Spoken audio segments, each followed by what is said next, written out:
Hey there, fellow YouTubers. Today we're diving into a story that's both heart-wrenching and eye-opening. The battle for SMA screening in Wales. Now, SMA, or spinal muscular atrophy, is a rare genetic condition that can be devastating for children and their families. It causes muscle weakness and progressive deterioration, with no cure, but treatments can manage symptoms.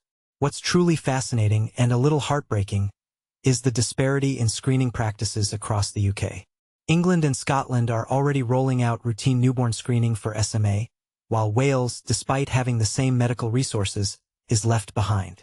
This raises a deeper question. Why should a celebrity's campaign be necessary to bring about change for vulnerable families? Let's explore this further. First things first, let's talk about the impact of early diagnosis. Data shows that if SMA is detected early, medication outcomes are significantly better. Ophelia May, the 3-year-old daughter of Warren Davies, was diagnosed with SMA type 2 at nearly 2.5 years old. This late diagnosis meant she had already lost some muscle function, which could have been prevented with earlier treatment. Now, you might be thinking, sure, early diagnosis is great, but it's not always possible.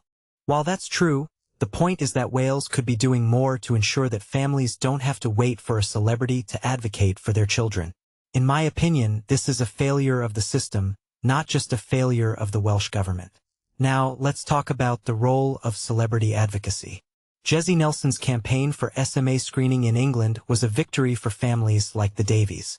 But, as Warren points out, it shouldn't have taken a celebrity status to bring about change. There are hundreds of families affected by SMA in the UK, and it's disheartening that a first-world country like the UK still needs to rely on celebrity activism to address such a critical issue. This raises a deeper question. What does it say about our society that we can't trust our governments to prioritize the health and well-being of vulnerable citizens? Personally, I think it's a reflection of our broken political system, where special interests and short-term gains often take precedence over long-term solutions. Now, let's talk about the impact of early treatment. Charlie Brown, whose daughter Danny Ray was diagnosed with SMA at 1 year old, is very happy about the decision to screen in England and Scotland. He believes that early treatment can prevent mobility, breathing, and eating issues in children with SMA. This raises a deeper question. Why can't Wales replicate this success? The answer, unfortunately, is complex. The Welsh government has followed UK National Screening Committee guidance, which has not recommended routine newborn screening for SMA. But, as Warren Davies points out, this guidance doesn't mean that Wales can't change its mind. In fact, it's a clear indication that there's room for improvement. In conclusion, the story of SMA screening in Wales is a powerful reminder of the impact of early diagnosis and treatment. It's also a call to action for our governments to prioritize the health and well-being of vulnerable citizens.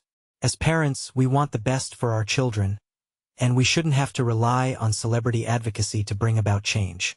Let's use this story as a catalyst for action, and let's work together to ensure that all children, regardless of where they live, have access to the care and support they need. Thanks for watching, and don't forget to like, comment, and subscribe for more thought-provoking content.